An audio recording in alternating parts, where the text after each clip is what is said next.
अब तक तो आप लोगों ने न्यूज़ देख ही लिया होगा। बीपीएससी टीआरटी 4.0 से जुड़ी हुई नीतीश कुमार ने ट्वीट किया था और हो सकता है कि हमारा एग्ज़ाम पहले हो जाए ये इलेक्शन होने से पहले। So hi, welcome back to the channel. कैसे आप लोग? आए हो बहुत अच्छे होंगे। तो आज की सुबह की शुरुआत 4 बजे हो जाती है और मेरी आंखें नहीं खुलती है, पता नहीं क्योंकि आदत नहीं है ना उठने का। सो अभी थोड़ा थोड़ा आदत में लगा रही हूँ सुबह उठने का। बिना टाइम वेस्ट किए आप जल्दी से स्टार्ट करते हैं इस ब्लॉग को। और मैंने क्या क्या पढ़ा है मैं वो बताती हूँ, मैं बस पॉइंट बताती जाऊँगी। प्लीज़ आप लोग उस पर केयरफुल होकर वर्क करो ताकि आप लोग को भी हेल्प मिले। जैसे मैं फ्रेश होकर पढ़ने के लिए बैठने जाती हूँ और लाइन कट जाता है, 4:16 हो रहा था, तो मैं ये लैंप जला के बैठ जाती हूँ पढ़ने के लिए। सबसे पहले मैं वही करेंट अफेयर्स ही लेती हूँ, बट मैं ना गलती कर रही हूँ सुबह सुबह करेंट अफेयर के। एक तो मेरे दिमाग में जाता नहीं है, मुझे लगा कि अच्छे से सुबह सुबह पढ़ूंगी तो अच्छे से आ जाएगा, बट नहीं, इससे ना और बोरियत हो जाता है और बाद में मुझे बहुत नींद आने लगता है। इसलिए मैं अब इस रूटीन को चेंज करूँगी फिर से, ताकि सब कुछ सही से बना रहे। करेंट अफेयर का स्लॉट ख़त्म करते करते मुझे बहुत नींद आ गया था, इसलिए मैं सो गई थी। सो के उठती हूँ तो फिर मैं बैठती हूँ पढ़ने के लिए। और अभी मैं INM देख रही थी क्योंकि मुझे उसे कंप्लीट करना है। उसका बहुत सारा लेक्चर मेरे पास पड़ा हुआ है और फिर रिवीजन भी तो करना है हमें, तो इसलिए मैं उस पर जाती हूँ। तो अब मैं बताती हूँ कि मैंने क्या क्या टॉपिक पढ़ा था। आज का टॉपिक है मुस्लिम लीग का गठन। पहला टॉपिक है जो कि 1906 में ढाका में हुआ था। तो ढाका के जो नवाज सलीमुल्लाह के घर पे ये बैठक हुई थी और इस पार्टी का गठन किया गया था। इसमें मुस्लिम लीग के जो फर्स्ट अध्यक्ष थे वो वकार उल मुल्क थे और मुस्लिम लीग का आजीवन अध्यक्ष जो थे वो आगा खां थर्ड थे। इसमें एक नोट करने वाला पॉइंट है कि मुस्लिम लीग के ज़्यादातर नेता जो जमींदार वर्ग से ही थे। मुस्लिम लीग बंगाल विभाजन का समर्थन भी किया था।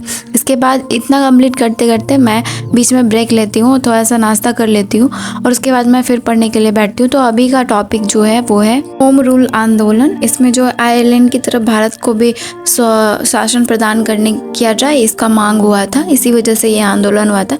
इसके जो प्रमुख नेता है वो एक तो तिलक हो जाते हैं, एनी बेसेंट हो जाते हैं। तो तिलक का जो है वो 2 अखबार चलता है, एक केसरी जो मराठी में होता है, दूसरा मराठा जो इंग्लिश में होता है। और एनी बेसेंट का जो न्यूज़पेपर होता है वो कॉमनवेल्थ होता है और एक न्यू इंडिया होता है जो कि इंग्लिश में ही दोनों होता है।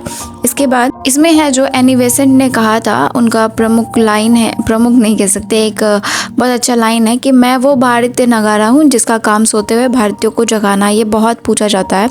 और 1917 में जो कलकत्ता अधिवेशन हुआ था उसमें भी अध्यक्ष के रूप में एनी बेसेंट ने काम किया था। इसके बाद का टॉपिक है महात्मा गांधी का आगमन, जो कि 9 जनवरी 1915 में हुआ था। और भारत की तभी स्थिति जो थी वह प्रथम विश्व युद्ध चल रहा था और फिर भारतीय सैनिकों ने ब्रिटिश सेना की ओर से भाग भी लिया था। इसका फिर भारत पर क्या प्रभाव पड़ा था कि भारतीय सैनिकों में राष्ट्रवाद की भावना का विकास हो गया था। और उस समय जो प्रथम विश्व युद्ध चल रहा था तो आर्थिक और राजनीतिक स्थिति को भी पैदा किया गया था। बहुत ज़्यादा वहाँ पे तंगी चल रही थी, कुछ भी कीमतें जो थी उसकी कीमतें दोगुनी हो गई थी। सेना में जबरन भर्ती लिया जाता था, खासकर ग्रामीण इलाकों के जो बच्चे होते थे या लड़के होते थे उनको। फिर गांधी ने लोगों से अपील किया कि सेना में भर्ती हो जाए, इसलिए लोगों ने गांधी को वहाँ पे भर्ती सर्जेंट भी कहा, मतलब उनका मजाक भी उड़ाया था। इसके बाद इसको आगे हाथ मैंने यहाँ पे गांधीवादी युग को भी देख लिया क्योंकि वो यहाँ भी गांधी के बारे में पढ़ रही थी तो उसके बारे में जानना भी बहुत ज़रूरी था, तो इसलिए मैंने उसको भी देख लिया। इसके बाद मैं फिर से बीच में गैप लेती हूँ और बारिश अच्छा खासा हो रहा था तो मैं थोड़ा सा मूड फ्रेश करने के लिए बालकनी में चले जाती हूँ और थोड़ा बहुत एंजॉय कर लेती हूँ। इसके बाद का जो हमारा टॉपिक है वो है चंपारण आंदोलन, जो कि 1917 में प्रारंभ हुआ था। इसके बाद का टॉपिक है अहमदाबाद आंदोलन, फरवरी मार्च 1918 में इसका प्रारंभ हुआ था। फिर खेरा सत्याग्रह मार्च 1918 से, और NCERT में इसका जो डेट दिया गया है वो 1917 दिया गया है, तो प्लीज़ ध्यान रखिएगा आप लोग। इसके बाद एलेन ऑक्टेनह्यूम, इसके बारे में मैंने बहुत डिटेल से पढ़ा क्योंकि इनसे बहुत सारा क्वेश्चन पूछा जाता है और ये फादर ऑफ कांग्रेस भी है, तो इनको मैंने देखा। उसके बाद का टॉपिक है दादा भाई नौरोजी, जिसके बारे में मैंने डिटेल से उनके भी बारे में मैंने पढ़ा। जो इनका ना एक गुजराती पत्रिका चला था जिसे रास्ता गुफ्तार कहते हैं और 1851 में इसका प्रारंभ हुआ था। इसी तरीके से इन्होंने लंदन इंडियन सोसाइटी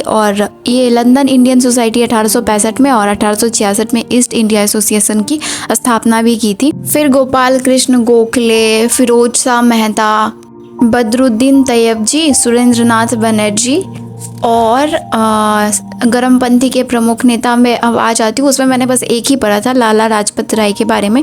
इसके आगे मैं कल पढ़ूंगी। INM में इन सारे टॉपिक्स को मैंने बहुत डिटेल में अभी पढ़ा था और उसके बाद मैं उसे लिखना स्टार्ट कर रही थी, क्योंकि मैं पहले पढ़ रही थी, उसके बाद मैं फिर लिखने के लिए बैठी थी, साथ में फिर से रिपीट भी कर रही थी ताकि मुझे समझ में आ जाए।